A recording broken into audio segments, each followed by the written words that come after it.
You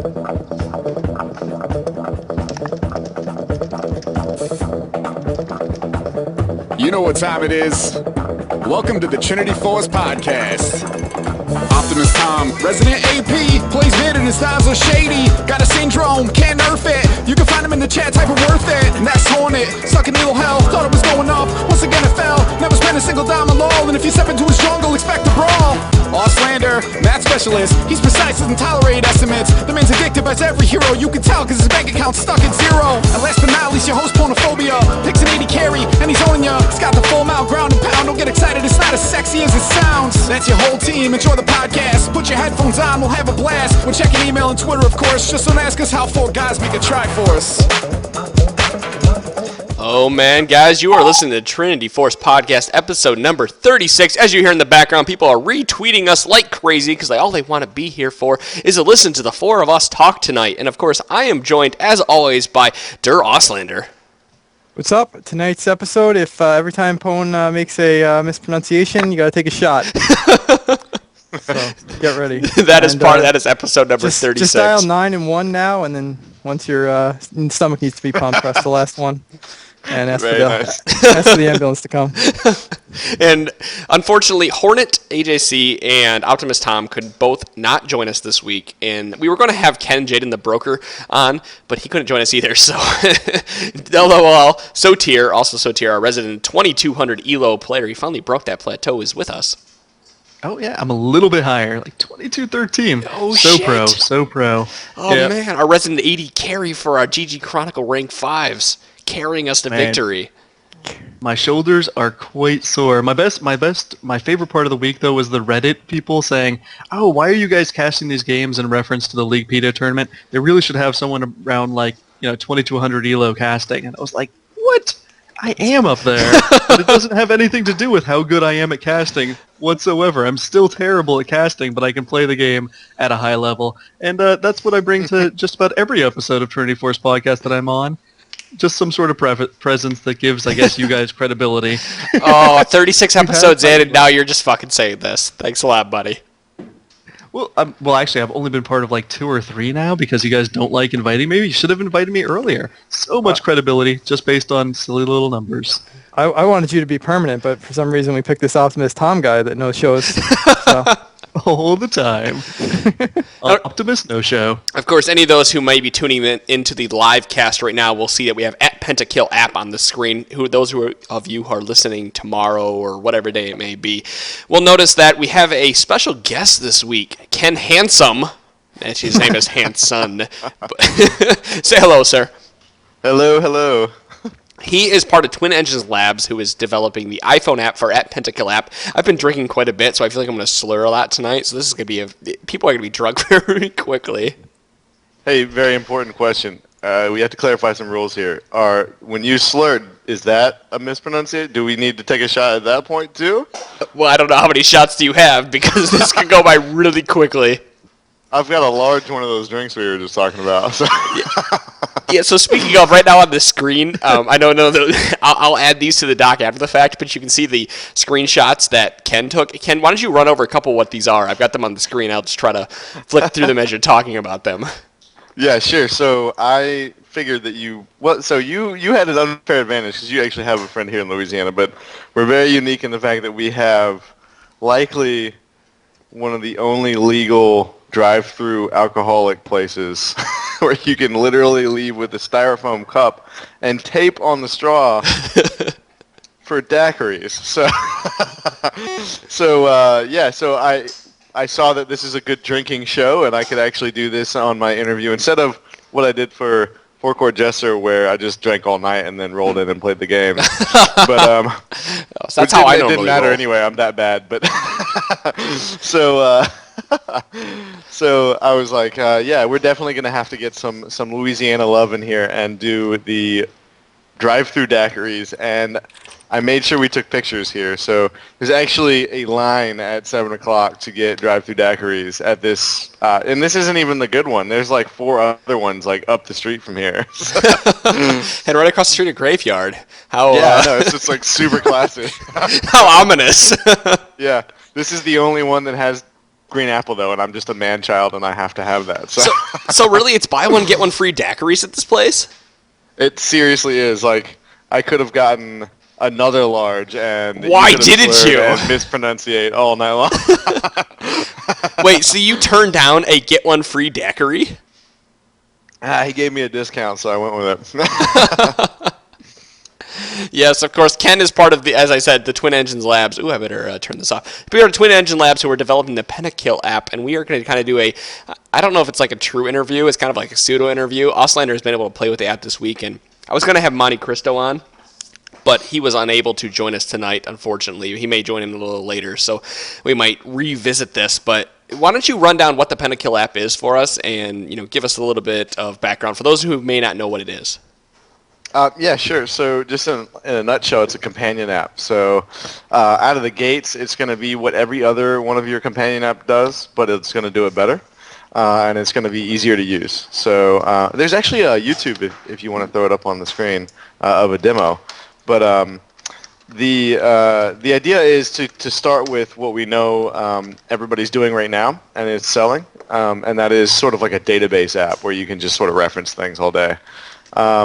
And we took that, we used it, we looked at it, we saw that it was pretty badly designed or difficult to use during a game, which is, our whole team is like about 2 months new to the entire MOBA experience. So so we are constantly alt-tabbing and looking up information and things while we're just getting slaughtered, And so we wanted to make an app, I made a web app, quickly designed something, threw together some stuff, prototyped it, stuck it on the iPhone, made it like a mobile version so that I could look at builds because I couldn't remember more than like 3 items of these things that I don't understand, And then the devs got a hold of it, and anytime that you do this with a dev on Twin Engine Labs team, they'll wrangle it in. And so basically what they said was, this is a terrible experience with, mobile web. Mobile web is just not what it is on an app. Let's make it native, and we'll get back to you when we need you, Ken. And so they basically came back and they said, hey, we got the entire champion list and all the information and the videos and everything attached to each champion done. What do you want to do next? And so we just plotted everything out. So, moving forward, it's going to be a lot of cool stuff. The focus right now is to make sure that you have all the information you need in your pocket. And then moving forward, we want it to be a companion app during gameplay so that you could hold it up to the screen and actually scan champions and items, and it will tell you statistically what's best to beat it, So wow, that's some more than giant aspirations. Yeah. Well, we actually already have half of that coded, so it's not that crazy. And the whole app that we created right now in its current iteration is about 3 weeks worth of work. So it's not insane. But that one is super cool. We just need to get with some statistic websites or hear back from Riot about whether they want to work with us or not. So, and they're actually really cool. I'm not saying that they have been blowing us off or anything. They're just really busy. But we got to fly out and hang out with those guys, and they were way excited about doing some really cool third-party stuff. So will you be able to get a back-end to their database, like a direct hook to it? Like Elo Buff has? Yeah, so Elo Buff is like a very scrapey kind of version though. So I don't know if we're going to be able. I think we'll probably have to do the scraping too for a while. We may even just reach out to Elo Buff. Okay. But what they're saying currently with Riot when we visited was that they're really interested in this third-party space. They are big fans of the hacker community. They know that it helps everything, and they're just trying to figure out how best to do that. And so I can't really confirm or deny anything right now. I have no idea I don't know what they're going to do, so I have no solid answer for you because they're not giving me solid answers. So, but it should be cool. I mean, I think they're going to swing toward a good kind of middle ground for everybody, So we didn't actually go over what device is this for? I know the answer, but I want you to say it. Yeah. So make sure I hang on the cross for it. Yeah. So it is just iPhone right now. We're only a iPhone and iPad development and design shop. So we don't know Android, and we refuse to use the cross-platform toolkits because they just don't do what we want them to do. So we are hardcore iPhone for now, and we hear you, Android users. I know I have you on this podcast, and I'm a straight Android user. I've used an iTouch, but I've never used an iPhone, and I don't want to use an iPhone. And I'm like, why am I having you guys on this podcast if I can't use your product? Very nice. No, no, that's legit. We have, I think, for every 5 or 6, PentaKill fanboys, we have about like 9. Android people clamoring for it. Oh my! So the market is there. Yeah, absolutely. With the demand's there, but it's always there. Android's a very noisy community, so we're gonna switch it up a little bit, and we'll actually open a Kickstarter, and you can go ahead and buy all the features on launch and the future features, basically like a lifetime pass. For a set amount to get us off the ground, and we'll have you put your money where your mouth is. And if we get the funding for it, we will do the Android version. All right, you got my $10 if that happens. Seriously, cool. I would love to have that happen. Yeah, we're gonna do cool stuff. So we're actually gonna do, and then we'll make a T-shirt that says "I made them put PentaKill on Android." We need to talk about that afterwards because I work for a promotional advertising company. A little bit of shilling here. We'll talk when this podcast is over. Shameless plug. I'll take it. That sounds great, man. John. That's a terrible, terrible T-shirt. I would never buy it. No, you would get it for free. I mean, after your $10. I would never even wear it or get it for free. I would just be mad at it. Just mad at the idea in general. Wait, I'm just bitter. Don't talk to me right now. Okay, you have an Android. I see where this is coming from. I actually have neither of these fancy things. Do you have a little Motorola flip phone or something? Something like that. Actually, Samsung. I don't know what it is. I pay $50 a month for it. I promise you, it's not as bad as our community manager and marketing intern Lex. She's the one that's actually really funny on Twitter, and I'm the guy that's pretty all business and hammering you with YouTube videos and stuff. But she came in, and we take all of our new interviews out for drinks as a group interview at the end of the day. Holy shit, I'm moving to Louisiana. Jesus Christ, this sounds awesome. I don't even care. So we do that, and we all come out. She's interviewing with the team, and everybody's goofing off. It's more of a personality interview than anything, and we all just kind of relax. And then she's smashing on her little keyboard, and it looks like a BlackBerry, except it squeaks the whole time. And every time she pushes a key down, it's squeaky. And so we're like, "What's wrong with your keyboard?" And she's like, "Oh, it's a Blueberry." And she just like, and it's literally says Blueberry. It's this total knockoff, and it's like, it's on the list to get her a new iPhone, but wow. But it is the cutest thing because it is this. There's no way your phone is as bad as this one. I promise, man. By the way, say hi to Christopher Michaels. He is the head of GG Chronicle, or at least my partner with it. How you doing over there? Who invited him? Oh, I did. If he unmutes his mic, that is. So I haven't muted my mic. I'm just waiting for my regal introduction. Oh, there it is, Regal. It is my partner in crime for GG Chronicle. This is MonteCristo. How you doing, buddy? I'm glad you're joining us. I'm lovely, although I'm not drunk enough, so I'm kind of upset about that. Yeah, you missed the first part of the podcast where we talked about drive-through daiquiris. I got Ken to go out here and buy alcohol before the podcast started. I'm very excited to do it. I was like, man, I can't even start drinking until like probably 10 o'clock when this whole thing's over. Yeah, I don't want to get too out of sorts, but the reason why I was so caught up with my anger before is because there's two things happening on Twitter. One, whoever Aaron Nicole is, Pone, is like, this is the first black penis I've ever seen. Elements is like, I am so cursed in solo queue, and I just want to be like, no, you're actually just really, really bad. Oh! Okay, but now that I have both of those things off my chest, we can get back to actual game time. Oh, wow. Calling out Elements and the person I taking talked to. shots. Jeez. I was amused by people tweeting at Aftermoon today about his black cleaver, but damn, this is pretty funny. Oh man, I did not catch up on that. That would have been hilarious. That would have added to my consternation over these this Twitter world and why so many interesting yet disturbing things are happening. Oh man, I was giving Auslander shit today. I was saying Ephraim was more exciting than watching the Odd One. I'm just waiting for him to come back with something. Because seriously, he was singing. He's talking about black people putting him down. Why you always targeting the black person first in team fights? And I was I was dying. Nice. So Auslander, he's more exciting than watching the Odd One. No, it's not. No, he's not.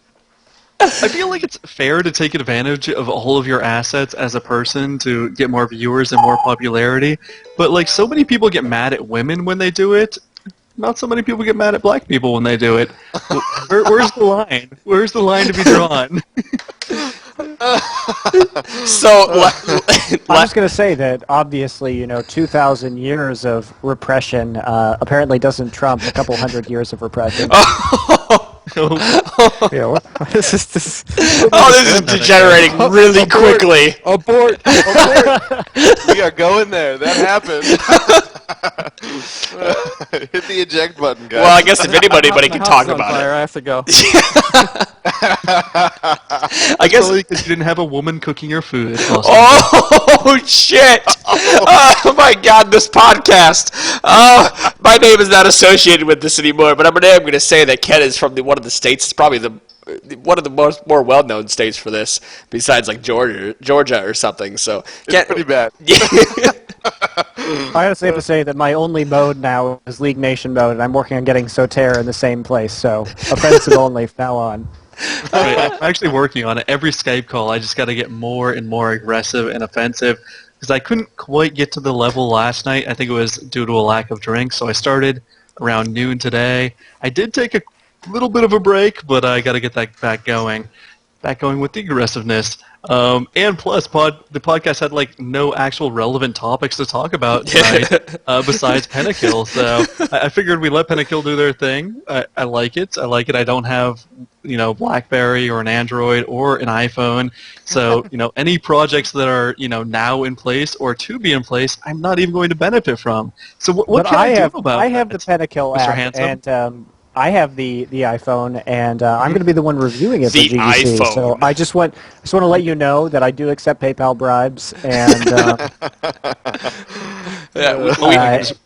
I also get paid in flattery. So tell him how great his arm looks with his shirt off, because that's all he ever does.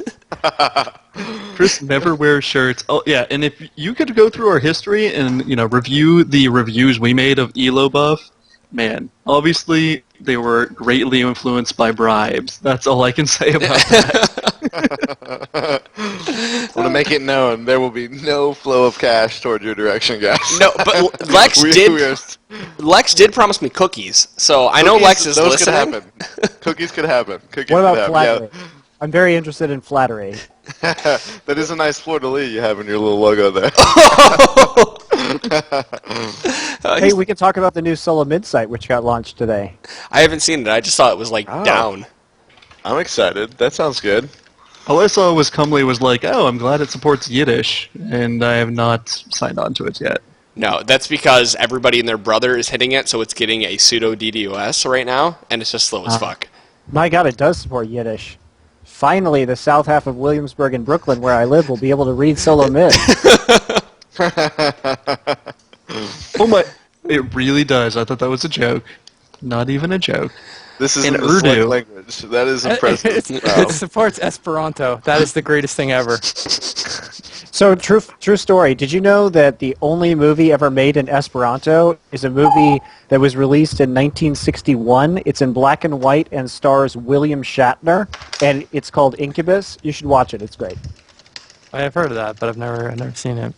But Esperanto, best language ever. No irregular verbs. Well, we Auslander, and Chris would know that. I hate to say it, but I think I liked the old site more. This looks kind of out of the box. This is sort of normal, right? It's not out of the box. It's a bunch of gray Boxes. and white columns with no distinguishing features. I feel like this is like God, graphically awful. I'm drunk enough that I want to start making fun of people, but I can't do it because I love people too much. Yeah. See, and I don't want to razz solo mid too much because I want their guides in our app. So, Speaking of your app, hey, can we get a little like a Easter egg on the Trinity Force logo? Like if you pull up Trinity Force, seriously. that would be kind of fun. Can we? That would be neat. Can we work with that? Can we get like this? Like let's either get to like GG Chronicle or like bring up our store or something in iTunes. Like if you click like a blade on the Trinity Force logo, like a little hidden Easter egg in there. Yeah. See, tell you by what, the way, if you want League esports content in your app, I mean, you are welcome to put a feed to GG Chronicle in there. I don't think how of these things are going to be relevant or useful or interesting to people outside of our very small niche of I know, but they're Easter eggs, and we have the developer out here. Sotere, shut up. Okay, yeah, Easter eggs. Do it.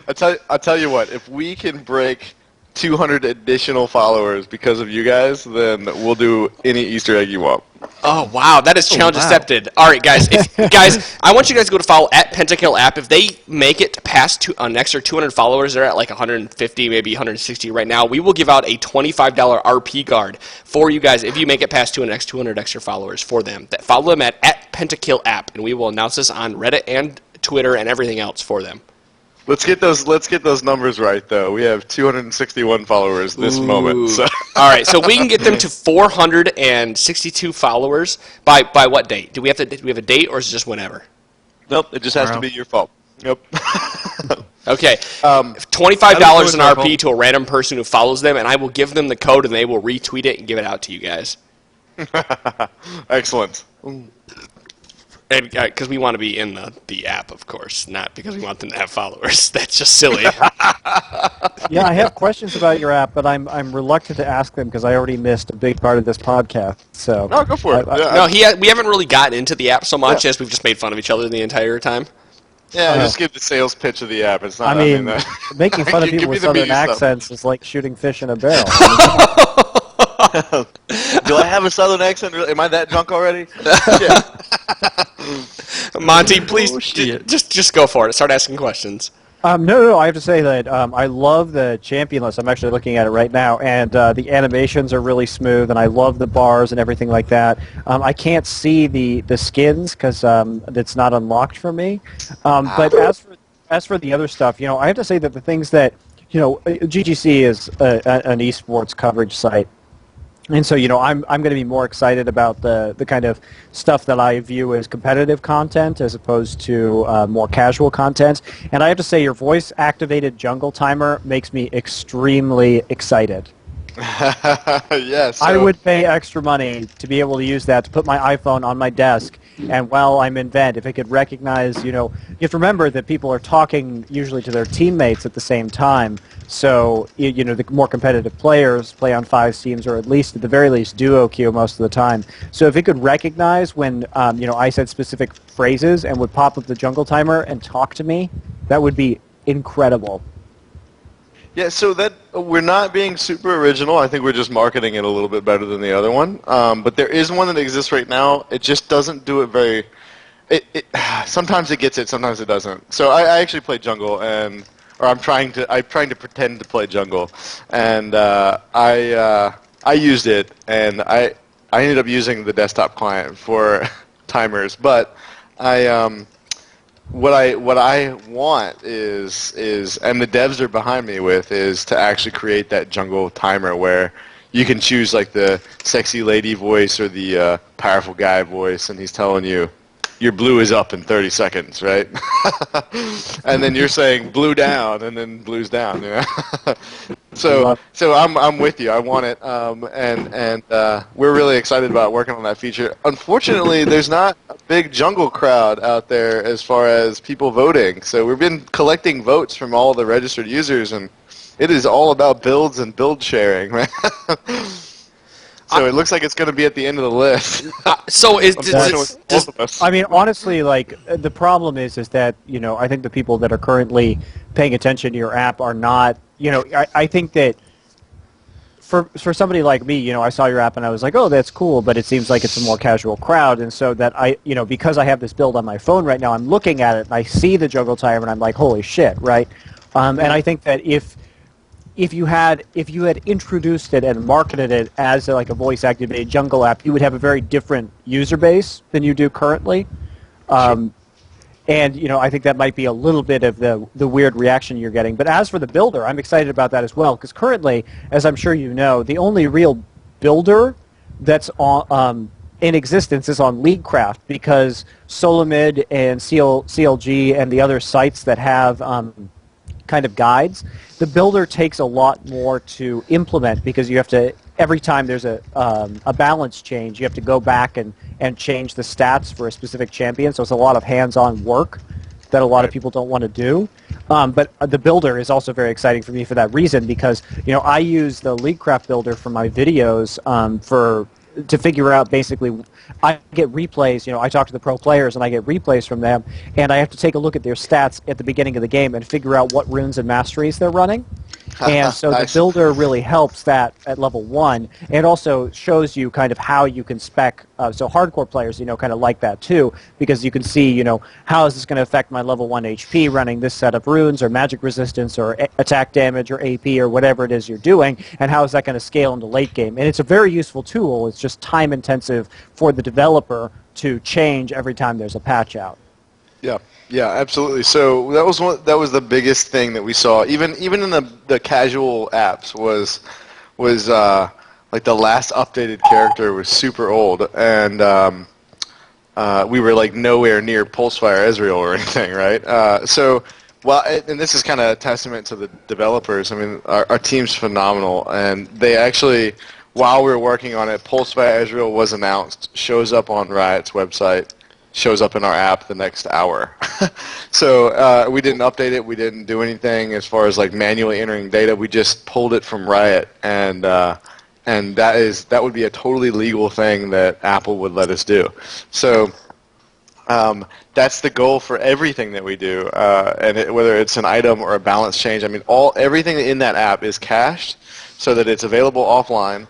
But every time you open it, it checks to see if anything's changed on Riot, and if it has, then it pulls it down in the background. So you're always going to be up to date forever, whether we abandon the app or not, which we're not gonna. But I mean, that's what sort of happens with these other apps, is these guys abandon it because it's just a pain in the ass to update everything, and they're unfortunately more power to them. I mean, I love the one-man development shop, but we have a bunch of guys that are able to code a whole API in a back end that's able to reach out and get that data whenever the user wants it. So we're sort of hands-free at this point. We can actually walk away from it, and it will always be up to date. But we're not going to do that. We have way too many cool things to do. And we've got a great snowball going right here. There's just a lot of interest in a well-done app for PentaKill, or for League of Legends. So which has just blown us away. We were just sort of nerding out and making a fun app to sharpen our axe, if you will, and it became very explosive. I mean, it got. Oh, so, by the way, Lex is here. Oh, is that Lex? Oh, hey, Lex. What's up? Hey. They're so excited about it that they're always working on it whenever they have free time. We have this thing where we have 20% time on Fridays, basically, where they basically get their free time to do work on whatever they want. Most of the guys work on PentaKill. Wow. So they're that excited about the app that their free time is still PentaKill. Yeah, Very much. Yeah, and so we actually pop it wide open. We tell them that they can do really legitimately whatever. If they want to build their own app to sell themselves, they can do that. And they can do it on our time on Fridays. And so they almost always choose PentaKill, which is great, because what happens is like 4 or 5 of them will choose PentaKill, and they'll all dive in and knock a whole feature out or half a feature, and we're way ahead of the game, So and that was like that was something that Riot was asking us, like how do you guys, you guys are gonna have to make money on this at some point, And when we got to go visit them, and so they were like, how does this work for you? And we were like, we're just having fun making this, man. And I think if we can create value for the user, the end user, we'll get there and we'll make our money, Right. And they were like, that's exactly what we think too. We don't even advertise, and we just continue to create value, and the money follows, So it's really neat. So on launch, what kind of features are going to be available? This is like a two-tiered question. What kind of features are going to be available on launch, and are there going to be other features that are going to be paid on the app? Because Auslander, for example, he's been using the app for a while, and he told me that the skin viewer was 99 cents to buy, and I said, obviously you can't do that because it's a beta build, but is that going to be kind of your pricing model on this? Can you kind of explain what your pricing model is going to be going forward? So we're going to try it. I don't know if Apple's going to allow it, but the pricing model, so it's going to be skin viewer and database is what we're going to launch with. And we're really trying hard for builds, but I don't think it's going to make it in. But builds will come the next rev. So we'll be continually updating it with new features. But so the pricing model right now in the store, when you download it on launch day, whenever Apple lets it out of the App Store, it will be 99 cents for the skin viewer. And that's sort of the tiering that we're setting up. Moving forward, though, what we're going to do is actually set up a pay-what-you-want sort of model. So if you want it for free, then you need to get 10 people to download the app using a link, and we'll have it automatically track, and it'll show you progress. If you want, and that's per feature. If you want it for free without doing that, you can get a 24-hour beta, essentially, of the skin viewer to see if it's really worth it for you. And then after that, it's 99 cents, $1.99, and $2.99 for each feature. And if you go $2.99, we'll create little badges for you automatically so that you can put it on your Facebook and say you're a super fan, et cetera, et cetera. Okay. So it's really like the short answer is it's 99 cents, or get us more downloads, right? The long answer is we'll try and reward you with cool shit for being a super fan. And it's kind of incredible. We've already got some of them, and we're just so thankful for them because they really get the word out about it. So we just want more guys like that are creating really solid, impressive content, I gotcha. It's awesome, this app that you guys are building. I'm really excited. I mean, obviously, I wish it was on Android, but let's assume that I had an iPhone, so I'm just going to talk about it from that point forward. I like the jungle timer that I could sit there and say blue down. I mean, I guess maybe Monty could tell me a little bit more about that. How does that work, Monty? Have you used it yet? It's not a thing yet. Okay, that can be used. But you just see it there that it could potentially be, or it's going to be implemented is what you're telling me. Allegedly. But are you going to be doing keywords for it, or is it going to be whatever you say? Like you could say blah, and it would start the timer. So what we want to do is have it so that we're still working the interface out, so we're actually testing with it. But what we're doing is, y'all's chat is hilarious. Just so everybody that doesn't see this, when I stumble around, it's because Lex and Adam are doing this ridiculous chat about cookies right now. But can I have alcoholic cookies, Lex? All right, please. It'd be amazing. Me first. So we're testing the user experience right now, but what we want to be able to do is have the iPhone be able to just have a huge hit state on the screen, and then when you touch it, it starts listening, and once it picks up a word, it shuts down and does its work. So the current version right now is always listening for you to say something, which totally screws you when you're working with a team on voice chat, right? So every time I say Baron, it's like Baron down, Baron up, Baron 10 seconds, like what's going on with Baron, and then and then my battery dies like 10 seconds later. Nice. So. Oh, it sounds like you guys have a really good app going on here. Auslander, are you back in the call for us? Yeah, I'm here. How have you? What have you thought about it so far? What you've seen? Yeah, it's great. I mean, it's great. I like it a lot. I would use it. A lot of times I'll look up stuff on websites or something when I'm playing. This will streamline that for sure. Look up damage on champion spells I'm up against in a lane. Like if I'm top lane, against whoever, Poppy or something, and I'm not 100% familiar with everything. It's really nice little tool for a quick reference. I wonder, just out of curiosity, probably Monty would be able to tell me this more. Are they allowed to use their phones during a tournament, like if you're at MLG or anything? I think that rule probably. I mean, based on my experience in esports, that's never been a rule. But it's just because it hasn't been a problem before.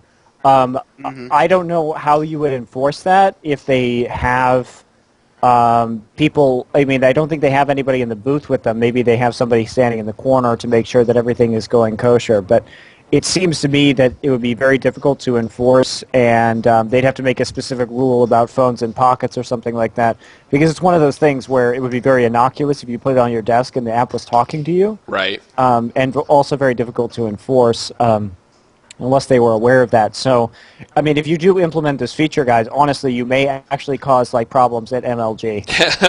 Just saying, that's like a thing that could happen. That sounds like the best press we could possibly ask for. Right? It's So, cheating. My yeah. God, you probably should charge for the jungle timer. We definitely will. So every feature moving forward is going to be charged for. The only thing that's free right now is what every other app does, which is sort of the database type work and the streaming work. But I think what would really be funny is when you start seeing people hold their phones up to check all the statistics of the loading screen enemies, you know. And then at that point, you know, we'll definitely see somebody banning iPhones because they'll be pulling the most current statistics about what items, yeah, and Androids, yeah. I'm gonna give you shit about that all night. Some new game. Every time I forget to mention Android, shots. Yeah, because I mean, people have only taken one shot this entire time. Because that's all I've said is I messed up in the very beginning. Talk about daiquiris. I just kept going. I didn't stop. I just taking a shot every minute the whole time. Yeah. Well, before this podcast gets too long, I kind of want to get into really quickly, first of all, thank you for joining us tonight, by the way. I know you're going to sit through the rest of this, and I want you to give us like a low elo or a low level perspective on some of these characters, so I'm probably going to ask you the first question, Ken. Sure. Yeah, absolutely. But I kind of want to run into a listener email that we got. Alex, he says, he loves the show. He's been listening to the past shows a lot recently, and he wants to know why people don't play Garen more often, and what's the difference between Garen and Darius. He feels that Garen is more powerful than Darius because of damage and whatnot, but he wants to know why Darius sees more plays than him. That's pretty much the sum of this email. And coming from a level, I don't know, level 15 or whatever level you are, perspective, do you see Garen a lot down there? In the games that you've played, do you know who Garen is? Yeah, unfortunately, yeah. So, I guess I'm never really that scared of Garen because he just kind of spins to win, and the only thing is I freak out a little bit when he jumps on me and he does that whole sword silence thing. But other than that, like his spin to win is fairly slow moving, so I can typically get away with it if I've got boots and he doesn't. But I don't know. I mean, I'm sure I don't really know the counters to it. I just don't. Sure. I don't panic with him. And with who was he saying? Was it Darius? Darius, which is the latest champion, or the second latest champion. Is he the? Sorry, that's the brother. But which one is he? Is he the? He's the one. He's the melee brother. You have Darius and Draven. Yeah, I don't freak out at either of them, actually. That's funny that you mentioned that, because for the first, 2 weeks that Darius was out, people were freaking the hell out about him. He's overpowered, does all the stealing kills and whatnot. And it's funny that you mentioned that, hey, I can run away from him as he's spinning to win, because a lot of people, when they're playing like Garen, they don't know what to do. So I'm going to open this up to the panel. What do you guys think about Garen versus Darius, and why would you play Darius over Garen? And that's anybody can answer that question, please. No thanks. Nope, not interested. I've honestly just played 4 games, so I'm scared. Well, I mean, Darius just has more CC to me. I mean, his passive slows and does damage over time, and I think it's his E can pull a target towards you. Whereas Garen, all he has is his his silence, and I mean, Epic silence. Yeah. I just feel like, Darius is just a better version of Garen because he's got more CC, and then his ult is, I don't know what the cooldown is offhand on Garen, but Darius's ult just resets every time you kill somebody. So, I mean, and it's true damage as opposed to, I think it's magic damage on Garen. Right. So, yeah, he's just kind of all around better. Well, you can't forget about Darius when he's got a ranged poke rather than Garen. He gains a movement speed buff when he hits his Q, and yes, it silences after you hit him, but it doesn't slow them, and he has no kind of gap closer besides the Q. While Darius can walk up to you and he use his Q at a range and hit you and then walk away. So now he's not in harmful, he's not in a harmful path to get hit, while Garen is. I mean, honestly, like, I think it's a difference between what the matchup is, because Garen is going to be a lot better against top lane AP casters like Kennen and Vlad because of that silence. Because if he runs in with his Q, you're not going to get away. You're going to get silenced, and then you're going to get spun on. And his passive also denies a lot of the poke that Vlad and Kennen are going to be putting out in that lane, whereas Darius is better against bruisers because he has his trades are really strong. I mean, most bruisers. He's bad in certain situations. He's bad against Teemo. He's really bad against Volibear. I've never lost a lane as Volibear against Darius just because you can basically just stand toe-to-toe with Darius, and your passive as Volibear will save you from his execution, and it'll screw up his ult really badly, and then he has nothing left, and you're just sitting there wailing on him, and you can just do more damage. So, but for the most part against bruisers, Darius just does better. But against the AP champs, that silence really does hurt from Garen, and also his ability to sit in the bush and sustain off of his passive. So maybe that's why low elo he's not that scary, because it's like 1 in 10 times that ult actually works the way he planned for it to work.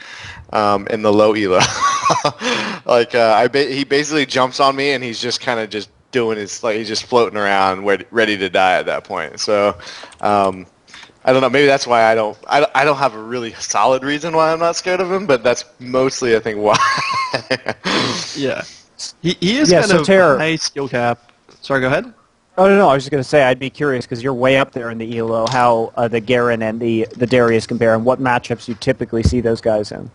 Oh, well, it's funny because, not too many people on the North American scene have picked up Darius. We did see in the League PETA tournament that Wings of Death was playing him. I believe, I don't know if it was Richie Rich or, no, it was Orbit Yazuki was also playing him. He's certainly very dominant in top lane, and I don't know necessarily who beats him. I think Cruiser the Bruiser said Kennen can own him, but Kennen's also getting a range nerf, so that might hurt him, because, of course, I think Kennen's range right now is 575, and it's going down to 550, and that is actually the range of Apprehend. And we were also talking about, maybe Teemo beats him. The thing is, a lot of these range champions can, have the potential to zone him out, but he does have that Apprehend which pulls people in from 550 range. So if you're attacking him as a range champion, he can pull you in. And the other great thing he has is he out-trades with, just about every bruiser. Mm-hmm. And in some part, that is because, Decimate is a nice harass ability that has a decent amount of range, about 425. Another part of it is his passive does really good amounts of magic damage, and it does surprising amounts of it. And of course, once he gets 6, he just has incredible burst. If he takes Ignite and his ultimate, he's just doing suddenly 400 or 500 damage worth of true damage at level 6, and you just don't expect that to come on.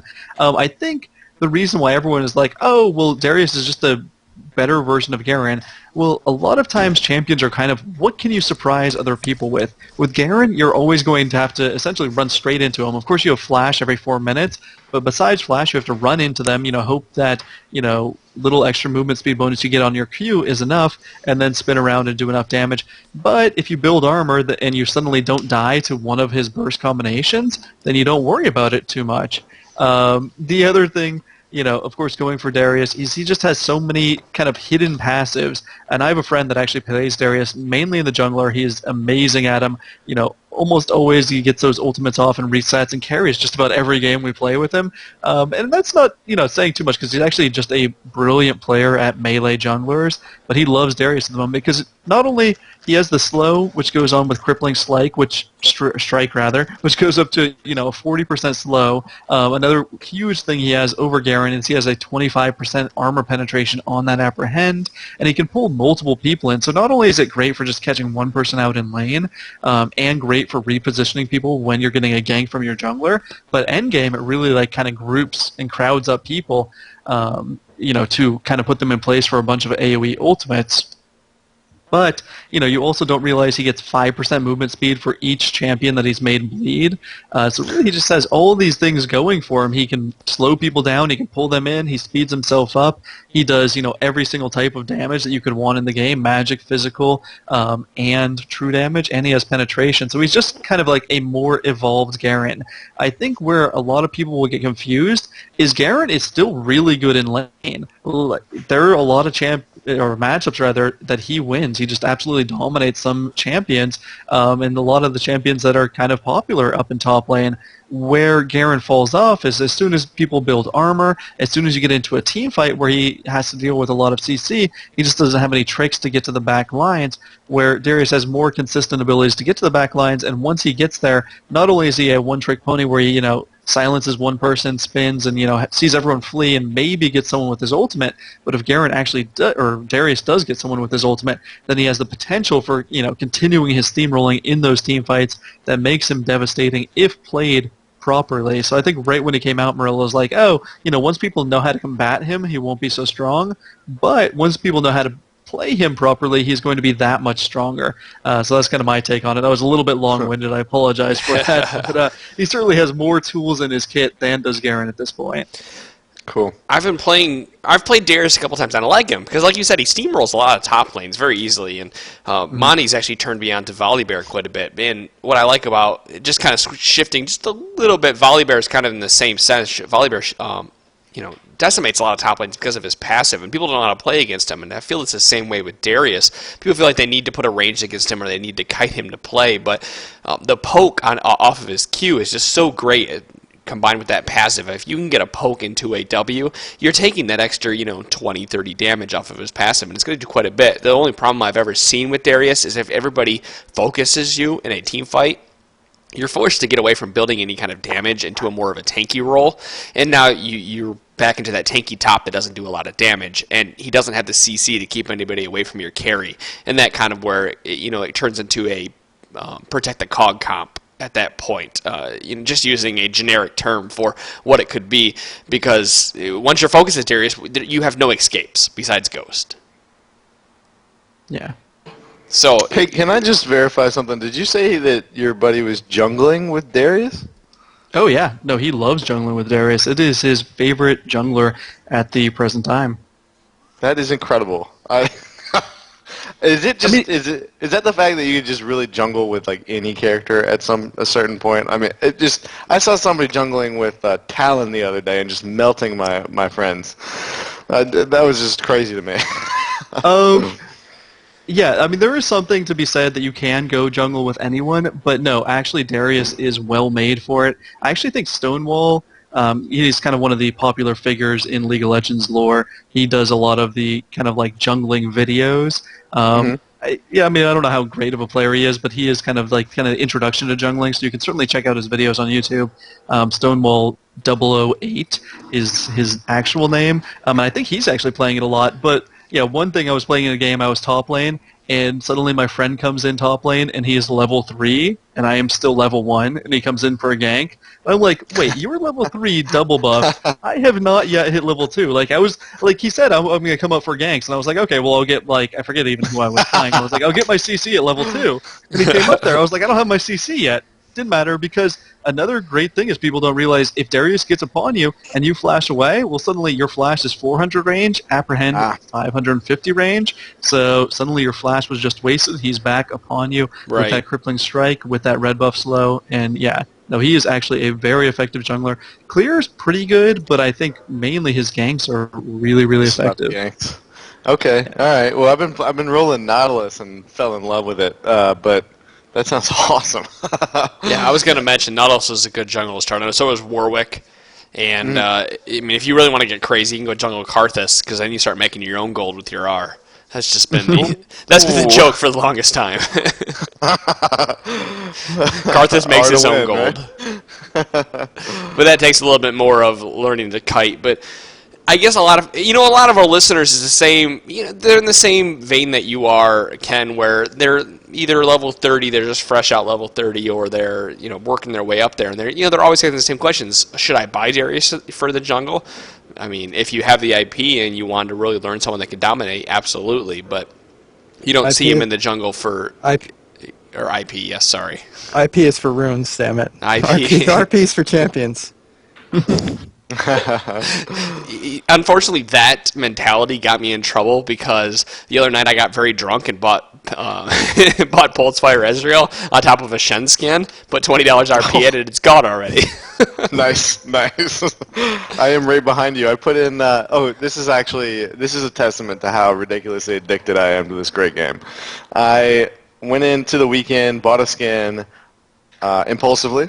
Wanted to buy Nautilus after watching a video of him, and they locked my credit card.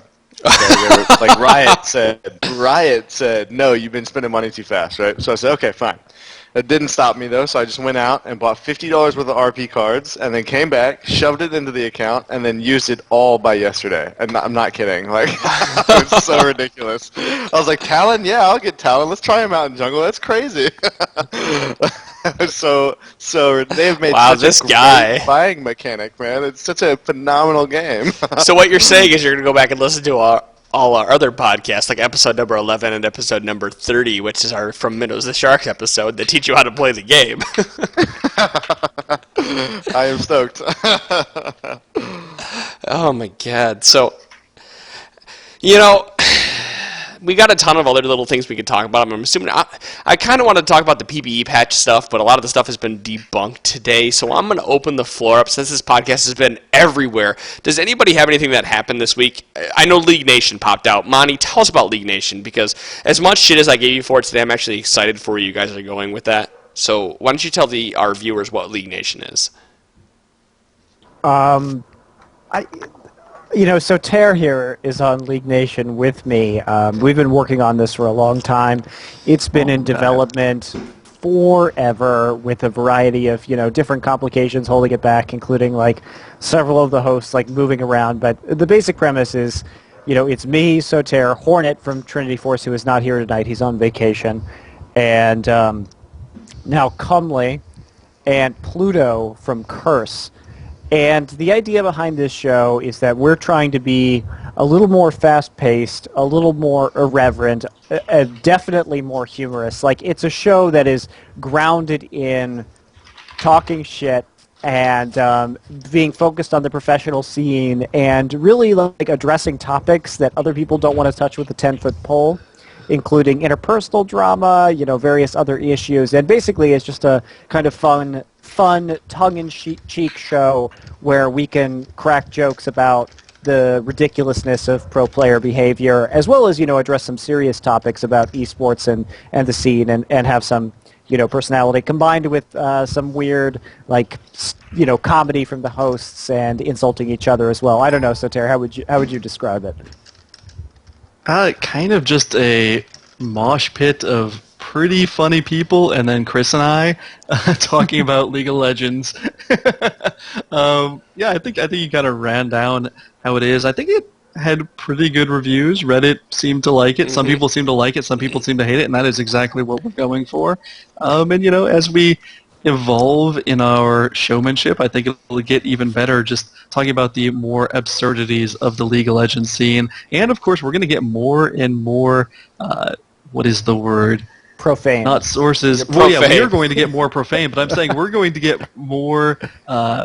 darn, wow. That word, it's a very simple word that is completely evading me. But essentially we're going to get... Crude? Irrational? No, it's where we draw sources from. Regardless, we're going to get more information, Drunk. more things to talk about. More things to talk about thanks to all the houses that are going up. CLG, TSM, Curse especially. Once they go up in live, there's going to be so much more real-life drama put into the scene. And I think that's kind of one of our niches that we want to be we're going to keep track of all the pro players and the absolute absurd things they do, absurd things they say, and we're going to poke fun and have fun with them. Yeah. Am I allowed to be on League Nation even though I gave you shit today, Lonnie? No. At any point in time? Yes, of course you are. I got a big smile on my face because I know of course he would say yes. But anyway, it's a lot of fast-paced segments. It's very thematic and it's very different than other shows that have been in esports. I'm not going to call it original because it's basically a lot of thieving from content that already exists. It just doesn't exist in the esports realm, and so that's I think where we're really like trying to come from and where we're really drawing the line here, and it's very interesting. I think, and it was. I have to say, I had a hell of a lot of fun last night on our first show. So As long as Monty keeps putting a shirt on, this show will be great. a man doesn't wear a. By the way, I was wearing a shirt. It just was a tank top that didn't have sleeves. I did that one time, and now I will never hear the end of it. I got drunk one time, and I'll never hear the end of it. So All of a sudden, this it's a show is first a drinking impression. show now. yeah. Good stuff. Good stuff. Yeah, guys, watch for League Nation. Monty, what day are you looking to release this every week? I think that with the upcoming GG Classic, we're looking to do it on Mondays, but I'm really hoping that once that's over, that we can do it on Sunday afternoons, because I would like to include the Euro scene, because basically the pilot we didn't want a live audience for, because I didn't know how I was going to go, and I didn't know how I was going to have to edit it, and now I think we're going to shoot for Mondays at 9 Eastern, 6 Pacific, for the next few weeks, and then I'd like to move to somewhere in the early after or like mid-afternoon Eastern time on Sundays, just so we can get the Euro audience. Because once we start building an audience for this, it's going to be very important to get like live Twitter, because I want questions to come from people, from fans as it goes on. Mm-hmm. And so I think that's going to be an important part of the show eventually. But for now, I think we're planning. I haven't heard any, objections to 9 p.m. next week so far, and we will be having pro players. Destiny from StarCraft 2 seems to be committed to doing the show and serving as a host once he gets back from the Home Story Cup. We'll see how that goes. If not, we're talking to pro players. We would like to have a guest on a week, and so we're going to be looking for some of the more outgoing professional players and personalities who can really, talk a bunch of shit. That's really the prerequisite to being on the show, is how much shit can you talk? Yes, absolutely. And the more drunk you get and the more times you go through a daiquiri bar, the better. That's right. So Sometimes you don't even have to get out of the car.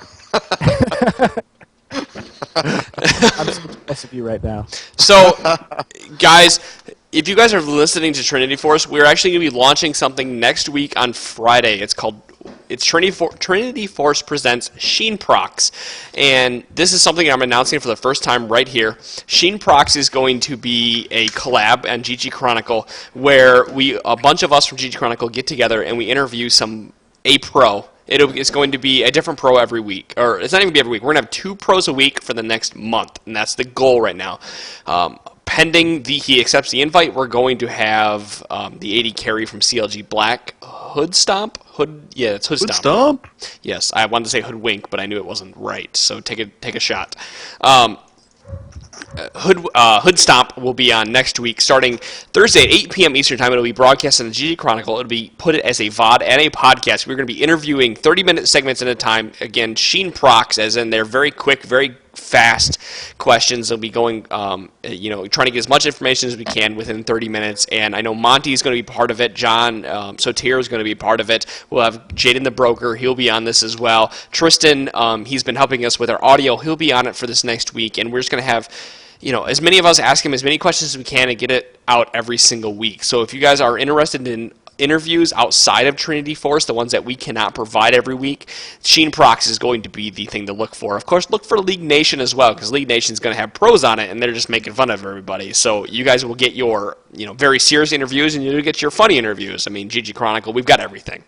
This is just a ringing endorsement for it. And of course, Twin Engine Labs loves us, right? Yeah.